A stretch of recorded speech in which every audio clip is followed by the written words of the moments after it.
இவங்க இப்படிதான் நம்மள பாக்குறாங்க அப்படின்றப்ப அவங்க எப்ப அதுக்கு மேல எப்படி அழகா தெரியுவாங்க பர்சனலா எடுத்துக்கிட்டேன். இந்த சைடு அந்த கிரீன் சாரி ஷோட எண்ட்ல ஐ திங்க் அவங்க வாக் பண்ணி வந்ததுக்கு அப்புறம் நிறைய பேரோட ஒப்பீனியன் வந்து அதுல மாறினதை பார்க்க முடிஞ்சது. ஆக்சுவலி அந்த இடத்துல என்ன நடந்துச்சு? இந்த பக்கத்துல யார் உங்களுக்கு அட்ராக்டிவா தெரியுறாங்க அப்படின்னு கேட்டப்போ முதல்ல அவங்க மைக் வாங்கி ஓகே உங்களுக்கு இங்க இருக்கிற யாரை பத்தியுமே அட்ராக்ட் ஆகவே இல்லையா? இம்ப்ரெஸ் ஆகலையே. அங்க யாருமே எங்களுக்கு அழகா தெரியலன்னு சொன்னாங்க. டு பி ஃபிராங்க் நாங்க இம்ப்ரெஸ் ஆகலையே. அதோட நிறுத்தி இருக்கலாம். உங்களுக்கு அந்த இடத்துல பட் எங்க அஃபெண்ட் ஆச்சு அப்படின்னா அவங்க அத ரொம்ப இழிவாவே பேசிக்கிட்டே இருந்தாங்க. நீங்க என்ன பாத்திருக்கீங்க? நான் உங்களை பார்க்கவே இல்லையே. இம்ப்ரெஷன் இல்லையே. நீங்க வரீங்கங்கிறது இல்லையே. நான் ஆக்சுவலி வீட்டுக்கு போகும்போது கொஞ்சம் யோசிச்சேன். நான் வந்து அப்ப பர்சனலா அட்டாக் பண்ணது கரெக்டா அதுக்கு அப்பான்ட்டு. பட் ஆனா ஒரு பெண்ணுனா இன்னொரு பெண்ணை வர்ணிக்க கூடாது, பெண்ணா தான் தான் அப்படின்லாம் பேசுறாங்க அப்படின்னா நான் ஷோ முடிச்சதுக்கு அப்புறம் தான் பாக்குறேன் அவங்ககிட்ட ஒரு 1 மில்லியன் ஃபாலோவர்ஸ் வச்சிருக்காங்க. போய் அவங்க இன்ஸ்டா ப்ரொஃபைல் அதுக்கப்புறம் தான் பாக்குறேன் இங்கிட்டு நடக்கிறாங்க அங்கிட்டு நடக்கிறாங்க இங்கிட்டு நடக்கிறாங்க அங்கிட்டு நடக்கிறாங்க. இவ்வளவுதான் கண்டென்ட்டே. சில கமெண்ட்ஸ் வந்து எடுத்து வச்சிருக்கேன். சிலது அஃபென்சிவா இருக்கும். இது நானும் பார்த்தேன். இது I think personal attack to the core நினைக்கிறேன். போய் உங்க அக்கிள் முடியை ஷேவ் பண்ணிட்டு வந்து நீங்க வந்து அரசியல் பேசலாம். அண்ட் ஆல்சோ இது வந்து பர்சனல் ஹைஜீனுக்கு போயிட்டாங்கன்னு வச்சுக்கோங்களேன். எத்தனை பேர் இங்க வந்து அடுத்தவனோட பேண்ட் என்ன இருக்கு, அடுத்தவன் கட்டில என்ன நடக்குது. எல்லா வானிலை மாற்றங்களுக்கும் பெஸ்டா இருக்கும் இந்த ரூபில் எக்ஸ்பெயின்ஸ். ஆச்சி மசாலா எந்த சமையலும் ருசி தேடும் ரகசியம் 20 ரூபாய். Hi, this is Saranya from red நூல் நாங்க. எஸ், இன்னைக்கு நம்ம கூட வந்து ஒரு ஸ்பெஷல் கெஸ்ட் இருக்காங்க. ஸோ ரீசெண்டாக நடந்த ஒரு டாக் ஷோவில் யார்ப்பா இவங்க பயங்கரமாக பேசுகிறாங்களே சமயம் அப்படின்னு சொல்லிட்டு எல்லாரும் பார்த்து ஈவன் அங்கே இருக்கிறவங்களே நிறைய பேர் வந்து உங்களுக்கு பயங்கர காம்ப்ளிமெண்ட்ஸ் எல்லாம் கொடுத்தாங்க. எஸ், நம்ம கூட இன்னைக்கு ஆர்யா இருக்காங்க. ஹலோ ஆர்யா. ஹலோ, ஹாய், வணக்கம். ரொம்ப நன்றி. எப்படி இருக்கீங்க? ரொம்ப நல்லா இருக்கேன் ஓரளவுக்கு. யா, அந்த ஷோக்கு அப்புறம் இங்கேருந்து ஸ்டார்ட் பண்ண நினைக்கிறேன். அந்த ஷோக்கு அப்புறம் எப்படி இருக்கு? நிறைய காமெண்ட் செக்ஷன்லாம் பார்த்துருந்துருப்பீங்க. அந்த ரெஸ்பான்ஸும் சரி எப்படி இருந்துச்சு? ஷோக்கு அப்புறம் மெயினாக ஃபீல் பண்ண ஒரு விஷயம், யாராச்சும் உங்களை இழிவாக பேசணுன்னா அனானிமிட்டி அப்படின்ற ஒரு ஆடாசிட்டி அவங்களுக்கு நிறையா இருக்குது. லைக் வெளியே தெரியாமல் ஃபேக் ஐடியிலேருந்து தான் மோஸ்ட்டாக அந்த கமெண்ட்ஸ்லாம் ரெக்ரெசிவாக இருக்கிறது, இழிவாக பேசுறது, பர்சனலாக அட்டாக் பண்ணுறது அதெல்லாம். பட் ஆனால் ஒரிஜினல் ஐடியிலேருந்து நிறைய பேர் மெசேஜஸ் நிறைய காம்ப்ளிமெண்ட்ஸ் கொடுத்தாங்க. நீங்கள் பேசுனது வந்து ஒரு ஒரு அறிவு செழுமையோடு இருந்துச்சு, சமூக வெளிப்பாடு உங்கள் சிந்தனையில் நல்லா தெரிஞ்சிச்சு, அதெல்லாம் சொல்கிறப்போ நல்லா இருந்துச்சு. ஓகே, நம்ம ஏதோ நல்ல ஒர்க் தான் பண்ணியிருக்கோம் அப்படின்னு இருந்துச்சு. தப்பாக பேசுகிற எல்லாருமே வந்து ஒரு அவங்கள யாருன்னு கண்டுபிடிக்க முடியாது அப்படின்ற பிளேஸ்லேருந்து தான் பேசினாங்க. பட் நான் கரெக்டாக பேசுகிறேன் அப்படின்னு ஆதரிச்சவங்க எல்லாரும் அவங்க சொந்த ஐடென்டிட்டியோட தான் சொன்னாங்க. ஸோ அதுவே எனக்கு ஒரு டிஃப்ரென்ஸ் கொடுத்துச்சு எப்படி இதை அணுகணும் அப்படின்றதுல. எஸ், வெளியே ஓகே. ஃபேமிலியில் என்ன சொன்னாங்க? ஃபேமிலியில் எங்கள் அம்மா அப்பா எல்லாருமே ரொம்ப சப்போர்ட்டிவ். எங்கள் அப்பா பெரியாரிஸ்ட், நாத்திகன். நான் வளரும்போதே நாத்திகனாக தான் வளர்ந்தேன். அதனால எனக்கு அவங்கக்கிட்ட எதுவும் ஒரு மாற்று கருத்து அந்த மாதிரிலாம் எதுவும் இல்லை. நல்லா பேசினேன் அப்படின்ற மாதிரி தான் இருந்துச்சு. அண்ட் ஆல்சோ நான் ரொம்ப கான்ஷியஸாக ஒரு நல்ல சுற்றத்தோடு இருக்கேன். பெரிய ஹேட்ரட்லாம் பர்சனலாக எதுவும் ஃபீல் பண்ணல. வெறும் ஆன்லைனில் மட்டும்தான் இந்த ஹேட்ரட்லாம் கொஞ்சம் இருந்துச்சு. பட் சுற்றத்தில் ஓகே அப்படின்ற மாதிரி தான். எக்ஸ்டெண்டட் ரிலேட்டிவ்ஸ் ஆப்வியஸ்லி அவங்க கண்ணுக்கு நான் ஆல்ரெடி வந்து இந்த கல்யாண மார்க்கெட்டில் விற்று போகாத ஒரு கடைச்சரக்கு நான் அப்படின்ட்டு ஆல்ரெடி ஒரு கண்ணோட்டத்தில் இருக்கிறதுனால அவங்களுக்குலாம் நான் நீ ஏன் இப்படிலாம் போய் பேசுகிற, இப்போ இதெல்லாம் பார்த்துட்டு இதுக்கப்புறம் உனக்கு கல்யாணம் நடக்குமான்லாம் கேட்டாங்க கால் பண்ணிக்கலாம். ஆனால் என் வாழ்க்கை இன்னும் நிறைய விஷயம் பண்ண வேண்டியது இருக்குது அப்படின்ற மாதிரி இருக்கும். ஸோ இந்த ஒரு சின்ன புள்ளியில் வந்து நான் கண்டெயின் ஆகிட போகிறதில்ல அப்படின்னு தான் அவங்ககிட்டயே சொன்னேன்.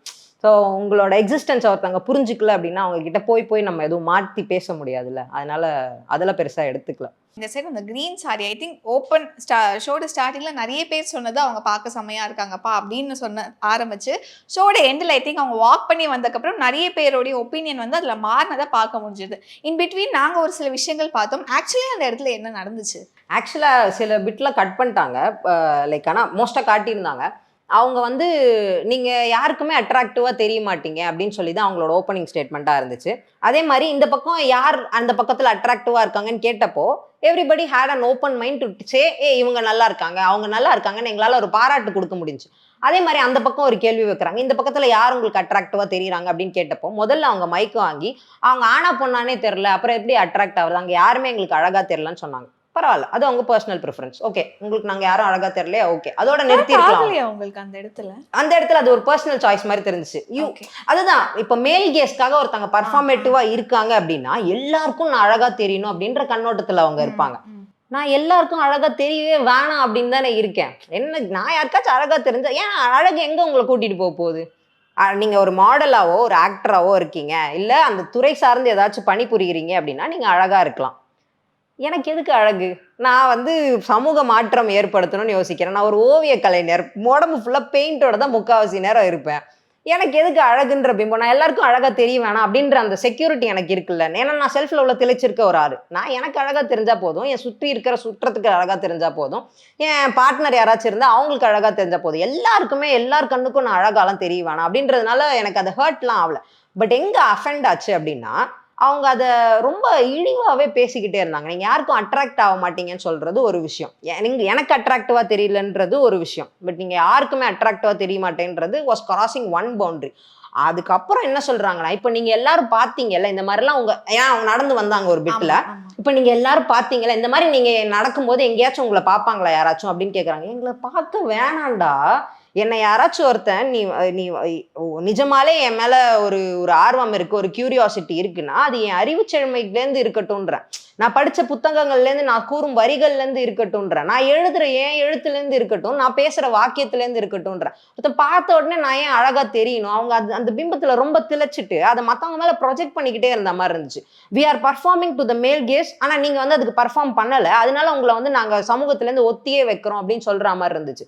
அதனால தான் அவங்க நடந்து முடிஞ்சதுக்கு அப்புறம் இங்கே ஒரு இதில் கேட்குறாங்க, இப்போ அவங்க அட்ராக்டிவாக தெரியுறாங்களா, முன்னாடி உட்காந்ததோட இப்போ அழகா இன்னும் அட்ராக்டிவாக தெரியுறாங்களான்னு கேட்டப்போ நான் மைக் வாங்கிட்டு இல்லை, அவங்க முதல்ல கூட லைட்டாக அழகாக தெரிஞ்சிருப்பாங்க மேபி, பட் ஆனால் அவங்க வாயை திறந்ததுக்கு அப்புறம் அவங்க அறிவுச்செழுமை கொஞ்சம் கம்மியாக இருக்க மாதிரி ஃபீல் ஆகுது. அவங்க ஜட்ஜ்மெண்ட் தான் இன்னும் நிறையா த்ரோ பண்ணுற மாதிரி இருக்குது. அப்படி ஜட்ஜ்மெண்ட் எல்லாம் ஒருத்தவங்க உங்களை அணுகிறப்போ அவங்க எப்படி உங்களுக்கு அழகாக தெரிவாங்க?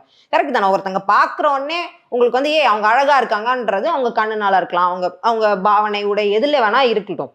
பட் அதுக்கப்புறம் அவங்க வாயை திறந்ததுக்கப்புறம் நிஜமாலே எனக்கு அன்அட்ராக்டிவாக தான் தெரிஞ்சாங்க. ஒருத்தங்களை தாழ்த்தி பேசி அவ்வளோ பெரிய ஜட்ஜ்மெண்ட்டில் இருக்கப்போ அவங்க அழகாக தெரிஞ்சாங்கன்னா அப்புறம் ஆப்போசிட்டில் இருக்கிற அந்த பர்சீவர் மேலே தான் ஏதோ பிரச்சனை அப்படின்னு அர்த்தம். ஸோ ஒருத்தங்க அழகாக தெரியறது கூட அவங்களோட மொத்த பர்சனாலிட்டி சேர்ந்து தான் அப்படின்னு நினைக்கிற ஒரு சாராம்சம், அவங்களோட சாராம்சம் தான் அழகாக தெரியணும். அதை விட்டுட்டு அவங்க தோற்றவியல் மட்டும் அழகு அப்படின்றது இல்லைல்ல. அதனால அவங்க பேச ஆரம்பிச்ச உடனே நிஜமாலே ஆக்சுவலி அன்அட்ராக்டிவாக தான் தெரிஞ்சாங்க. அவங்களுக்கு எதுவுமே தெரில, அவங்க உலகத்தை ரொம்ப பிளாக் அண்ட் ஒயிட்டாக பார்க்குறாங்க. அவங்களுக்கு சொல்லி கொடுக்கப்பட்ட அந்த இவள் தான் பெண் அப்படின்ற கோட்லேருந்து அவங்க வெளியே பார்க்கல, ரொம்ப அண்டர் எக்ஸ்போஸ்டாக இருக்காங்க அப்படின்னு பாவமாக தான் தெரிஞ்சாங்க. அதுக்கு மேலே அதுக்கப்புறம் அவங்ககிட்ட போய் பேசுங்க, ஏதாவது புரிய வைக்க ஏதாவது ட்ரை பண்ணீங்களா? இல்லை, நான் இதை சொல்கிறேன். அந்த நடந்து முடிச்சதுக்கப்புறம் அவங்க மைக்கோட அங்கே தான் நின்றுட்டு இருக்காங்க. இல்லை, நீங்கள் அவ்வளோ அட்ராக்டிவாலாம் தெரியல, பேசுறதுக்கு முன்னாடி கூட கொஞ்சம் அட்ராக்டிவாக இருந்தீங்க, பேச ஆரம்பிச்சதுக்கப்புறம் ரொம்ப கொஞ்சம் ஜட்ஜ்மெண்ட்டில் தான் தெரியுறீங்க, அதனால் அவ்வளோ அழகாக தெரிலன்னொடனே அவங்க மூஞ்சிலாம் மாறிடுச்சு. அதுக்கப்புறம் ரெஸ்ட் ஆஃப் த ஷோ அவங்க பேசவே இல்லை. அப்புறம் அந்த ஷோ முடிச்சுட்டு கடைசியில் கூட மற்றவங்களாம் அந்த சைடில் இருக்கவங்க வந்து பேசினாங்க. பட் அவங்க வந்து பேசல, கொஞ்சம் அஃபெண்ட் ஆகிட்டாங்க தான் நினைக்கிறேன். நான் ஆக்சுவலி வீட்டுக்கு போகும்போது கொஞ்சம் யோசித்தேன், நான் வந்து அப்போ பர்சனலாக அட்டாக் பண்ணது கரெக்டாக அதுக்கு அப்பான்ட்டு. பட் ஆனால் ஒருத்தங்க அவங்க அழகில் அவ்வளோ ஈகோ வச்சுருக்காங்க. ஒரு பெண்ணுனா இன்னொரு பெண்ணை வர்ணிக்கக்கூடாது, பெண்ணா தான் தான் அப்படின்லாம் பேசுகிறாங்க அப்படின்னா அவங்க கொஞ்சம் இதை கேட்கட்டும் அப்படின்ற மாதிரி தான் இருந்துச்சு. யாராச்சும் ஒருத்தர் சொல்லணும்ல, உன் அழகுனால மட்டும் உன்னை பீப்புள் ரசிக்க மாட்டாங்க, மற்றதும் முக்கியம், சிந்தனையும் சித்தாந்தங்களையும் வளர்த்துக்கோ அப்படின்ட்டு யாராச்சும் ஒரு குட்டி புள்ளி எங்கேயாச்சும் வைக்கணும்ல அவங்க வாழ்க்கையில். ஏன்னா நான் ஷோ முடிச்சதுக்கு அப்புறம் தான் பார்க்குறேன் அவங்களுக்கு ஒரு 989K ஏதோ ஒரு 1 million ஃபாலோவர்ஸ் வச்சுருக்காங்க. போய் அவங்க இன்ஸ்டா ப்ரொஃபைல் அதுக்கப்புறம் தான் பார்க்குறேன், இங்கிட்டு நடக்கிறாங்க அங்கிட்டு நடக்கிறாங்க, இங்கிட்டு நடக்கிறாங்க அங்கிட்டு நடக்கிறாங்க, இவ்வளோதான் கண்டென்ட்டே. அப்போ இதை தான் இந்த சமூகமும் ஆதரிச்சுக்கிட்டு இருக்கு. நீங்கள் உங்கள் அழகின் பின்னணியை நாங்கள் வந்து ரசிக்கிறோம்னு சொல்ல அவங்களும் அதே தானே நினச்சிட்டு இருப்பாங்க. நான் அழகாக இருக்கறனால பார்க்குறாங்கன்னு பார்த்துக்கிட்டே இருப்பாங்க. அந்த அழகை தாண்டியும் உங்களுக்குன்னு ஒரு வாழ்க்கை அமைச்சுக்கோங்கன்ட்டு யாராச்சும் ஒருத்தங்க அவங்களுக்கு ஒரு பிள்ளையார் சொல்லி போடணும் அப்படின்ற மாதிரி தான் இருந்துச்சு. அதனால நான் சரி ஓகே, நம்ம சொன்னது நல்லது தான், ஏதாச்சும் ஒரு வகையில் ஒரு தூண்டுதல், அறிவு தூண்டுதல் ஏற்பட்டு எதையாச்சும் போய் அதுக்கப்புறம் படிக்கட்டும் அப்படின்ற மாதிரி தான் இருந்துச்சு. ஒரு சில காமெண்ட்ஸ் வந்து எடுத்து வச்சிருக்கேன். கண்டிப்பா சிலது அஃபென்சிவா இருக்கும். உங்களுக்கு ஓகேனா நீங்க அதுக்கு ஆன்சர் பண்ணலாம். தென் ஃபர்ஸ்ட், அவங்க பசங்க மாதிரியே இல்லை. பசங்க கூட கொஞ்சம் ஜென்யூனா பேசுவாங்க. பட் இவங்க பேசும்போது நிறைய திமிரு இருக்கு. பெண்மை இல்லை, ஆண்மையும் இல்லை. ஸோ இந்த திமிரு அதுதான். ஏன்னா எதிர்த்து கேள்வி கேட்க கூடாத பிளேஸ்ல தான் பெண்களை வச்சுக்கிட்டே இருந்திருக்காங்க. 1918 தான் இங்க சொத்துரிமையே நம்மளுக்கு வந்து லைக் பூர்வீக சொத்துரிமையே பெண்களுக்கு கொடுக்கப்படுது. 2005 தான் அது நேஷனல் அமெண்ட்மெண்ட்டாக ஆகுது. இங்கே வந்து இப்போ கூட 62% of property I think men ஜாயிண்ட்டாவோ தனியாகவோ வச்சுருக்காங்க. பட் இன்னுமே 40% தான் விமனோட எவ்வளோ சொத்து மதிப்பு வச்சுருக்காங்க அப்படின்றது இருக்குது. ஸோ அதே மாதிரி ஒரு ஆண் 100 இடத்துல 100 ரூபாய் சம்பாதிக்கிற அதே இடத்துல அதே லேபருக்கு பெண் இன்னுமே 75 ரூபாய் தான் சம்பாதிச்சிருக்கா. ஜெண்டர் பே கேப்ன்றது ஒரு 27% கிட்ட எக்ஸிஸ்ட் ஆகிட்டே தான் இருக்குது. இந்த மாதிரி இதெல்லாம் ஏன் இருக்குது? ஏன்னா இது ஆணாதிக்கத்தோட இன்றைய இருக்கிற கடைசி சொட்டுக்களாக இருக்கிற ஒரு நிலைப்பாடு. இப்போ இது எப்படி மாறும்? ஏன்னா பெண் கேள்வி கேட்க மாறும். ஆனால் அந்த பெண் கேள்வி கேட்டால் என்ன சொல்லுவோம்? அவள் திமிரா இருக்கா, அவர் ரொம்ப பேசுகிறா, புரட்சி பேசுகிற பெண்லாம் வேணாம் இந்த உலகத்துக்குன்னு சொல்லி அவளை கட்டுப்படுத்தி அடக்கி ஆளுமை பண்ண தான் இந்த உலகம் பார்த்துக்கிட்டே இருக்கு.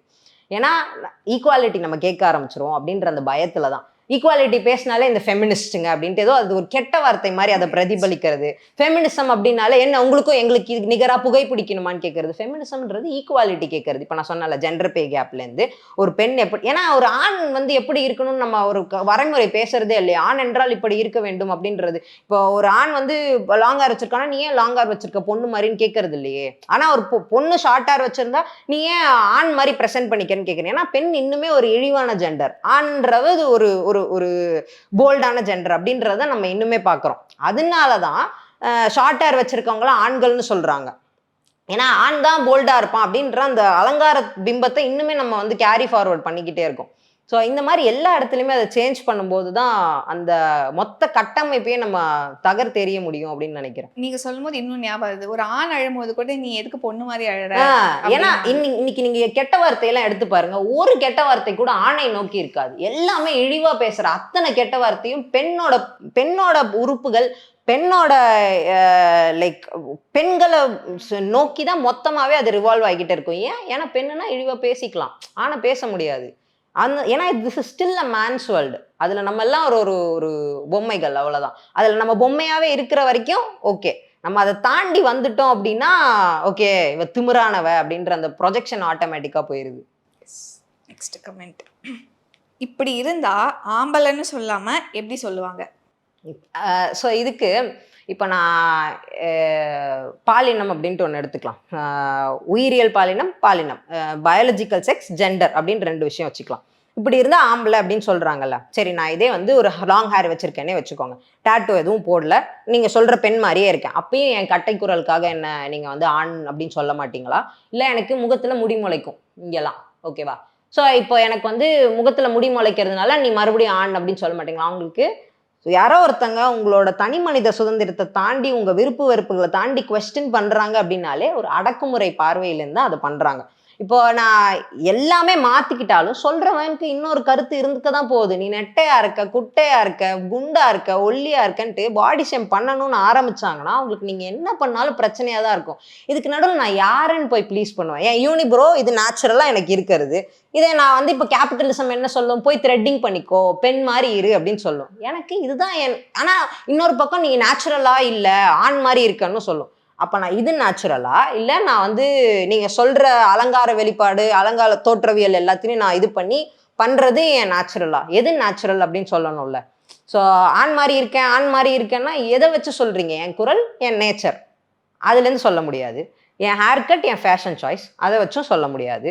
என் டாட்டூஸ், நான் ஓவியன், எனக்கு என் உடலில் வந்து இது ஒரு சதை தசை பிம்பம், நான் சாவறதுக்குள்ளே எனக்கு சில விஷயங்கள்லாம் கேரி பண்ணணும் அப்படின்ட்டு ஆசை, அதனால பண்ணுறேன். இப்போ எதை வைத்து என்னை ஆண் என்று கூறுவீர்கள்? எவன் ஒருவன் ஆண், எவள் ஒருவள் பெண், அந்த கட்டமைப்பை எங்கே ட்ரா பண்ணுறீங்க? சரி, இது 2த்தையும் தாண்டி நான் நான் பைனரி அப்படின்னு சொன்னால் ஜெண்டர் வந்து சோஷியல் கன்ஸ்ட்ரக்ட், அதையும் நாங்கள் வந்து அக்செப்ட் பண்ணிக்க மாட்டோம்னு சொல்லுவீங்க. ஸோ நீ என்னை பெண்ணுன்னு ஒத்துக்க மாட்டேன், ஆணுன்ற வரம்புக்கும் என்ன நானே உட்படுத்தி கொள்ள மாட்டேன். அப்போ நான் நான் பைனரின்னு சொன்னால் நீ அதையும் அக்செப்ட் பண்ணிக்க மாட்டேன், குயர் பீப்புள், வானவில் தோழர்கள் அப்படின்னு சொல்லிடுவேன். அப்போ நான் ஏதாவது தான் நான் இருக்க முடியும்.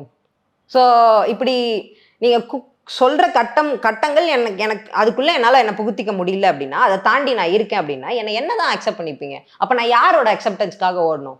அதனால தான் சமூகத்தோட அக்செப்டன்ஸ் அப்படின்றது தேவையில்லை யாருக்கும். தனி மனித சுதந்திரத்தை நீங்கள் வந்து தனி மனித விருப்பு வெறுப்புகளை மதிக்கத்தக்க ஒரு ஆளா இந்த ஹியூமன்ஸ் அத்தனை பேரும் இருந்தாலே மொத்த பிரச்சனை இங்க வந்து முடிஞ்சிரும் அப்படின்ற மாதிரி ஃபீல் பண்றேன். இப்போ நீங்க சொல்லும் போது இன்னொரு விஷயம் நீங்க ஸ்டார்டிங்லேயே சொல்லியிருந்தீங்க. இப்போ உண்மையாவே நான் வந்து ஆனா பெண்ணான்னு சொல்லிட்டு என்கிட்ட வந்து கேளுங்க. வேற ஒரு ஜெண்டர் எப்படி சொல்றது, அந்த ஒரு கேள்வியே ஒருத்தவங்க வந்து கேட்குறாங்கன்றதை அடுத்து அதை ரிசீவ் பண்ணிக்கும் போது உங்களுக்கே கொஞ்சம் கஷ்டமா இருக்கும்ல. பிகாஸ் இன்னைக்கு ஒரு ஜெண்டர்ல ஒரு கொஸ்டின் வருது, நீ ஆனா பெண்ணா அப்படிங்கிற கொஸ்டினே கொஞ்சம் அது எப்படி சொல்றது, கொஞ்சம் அது இழிவுபடுத்துற மாதிரியும் அடுத்தவங்களோட மனசை புண்படுத்துற மாதிரியான கேள்வியா தானே இருக்கும். அது எங்க வருது அப்படின்றதுலயும் இருக்கு. இப்போ இந்த கேள்வி வந்து நார்மலா ஒரு சுற்றத்து கூட இருக்கும், அப்போ யாருக்கோ ஒரு கொஸ்டின் வருது கேட்கறாங்க அப்படின்றது வேற. ஒரு ரெஸ்ட் ரூம்ல கேட்கறாங்கன்னா நான் படிச்ச பிள்ளை தானே, எனக்கு தெரியாதா எந்த ரெஸ்ட் ரூமுக்கு போகணுன்ட்டு. அந்த மாதிரி எந்த இடத்துல அந்த கொஸ்டின் எழுப்பப்படுது அப்படின்றது தான் மெயின் இது. அதுலயும் if it comes out of curiosity பரவாயில்ல. மனிதர்கள் இயல்பாகவே நம்ம கியூரியஸ் பீயிங்ஸ் தான் நம்ம எல்லாரும். இன்ஹெரண்டா நம்மளுக்கு கியூரியாசிட்டின்னு ஒன்று இருக்கு. பட் ஜட்ஜ்மெண்ட்ன்றது எங்க வருதோ அங்கதான் அது பிரச்சனையா இருக்கு. அடுத்தவனோட பேண்ட்டுக்குள்ள என்ன இருக்கு, அடுத்தவன் கட்டில என்ன நடக்குதுன்ற கியூரியாசிட்டி தவிர்க்கிறது நல்லது. அதை தாண்டி உங்களுக்கு கியூரியாஸா இருந்துச்சு அப்படின்னா அவங்கள உற்று பார்த்துக்கிட்டே இருக்கிறதுனால உங்களுக்கு ஆன்சர் கிடைக்க போறது இல்லை. அதை அவங்க கிட்ட கேட்க கூட நீங்க செஞ்சிடலான்ற. நீங்க வந்து என்ன கேளுங்க, நான் ஆனா பெண்ணான்னு தெரியணுன்றதை நான் சொல்லலை.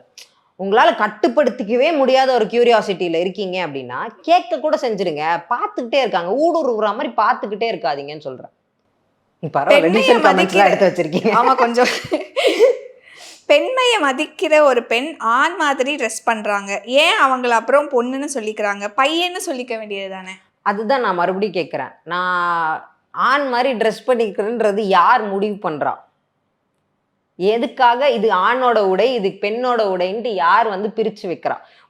முன்னொரு காலத்துல ஹீல்ஸ் போட்டிருந்தாங்க ஆண்கள், மன்னர்கள் காலத்துலலாம் லாங்கா சல்வார்ஸ் போட்டிருந்தாங்க. அப்போ அவர்கள் அப்போ ஆண் இல்லையா?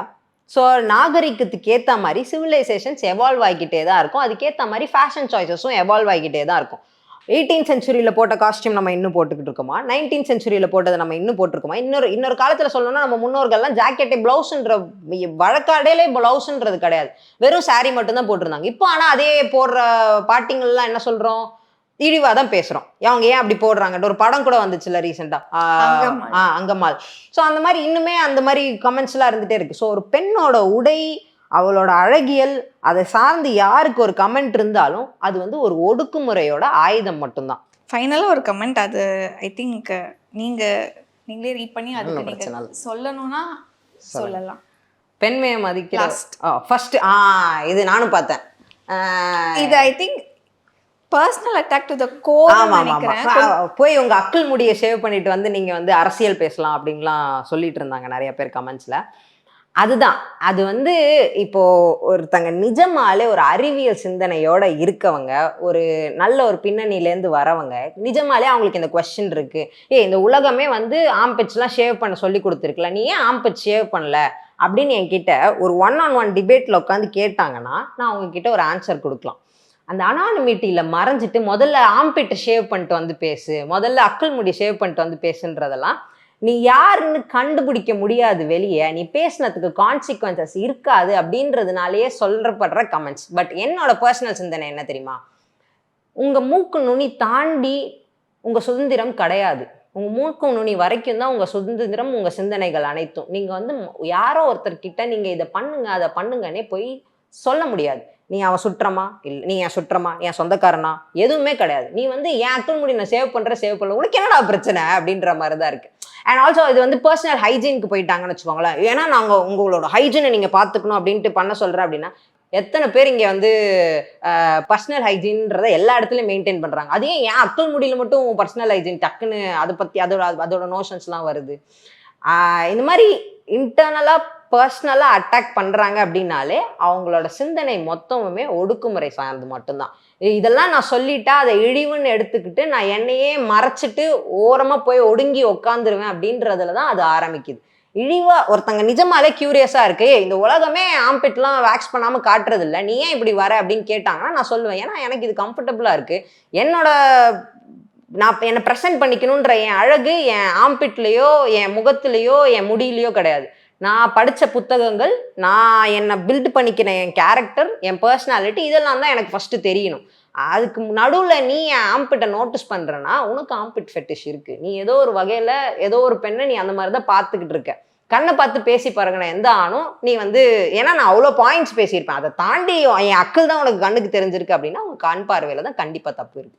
Super, that's a brave reply. நான் கூட இந்த கேள்வி கேட்கலாமா பர்சனலா எடுத்து எப்படின்னு தெரியல. இல்ல அதனால அதை ஆக்சுவலி நான் படிக்கல. உங்களுக்கு உண்மையா சொல்லணும்னா இந்த கேள்வி நீங்க கேட்கணும் அப்படின்னு தான் நினைச்சிட்டே நான் வந்தேன். நான் இன்னைக்கு கிளம்பும் போது கூட ஷேவ் பண்ணிட்டு போலாமான்ற சிந்தனை எனக்கு இருந்துச்சுதான்.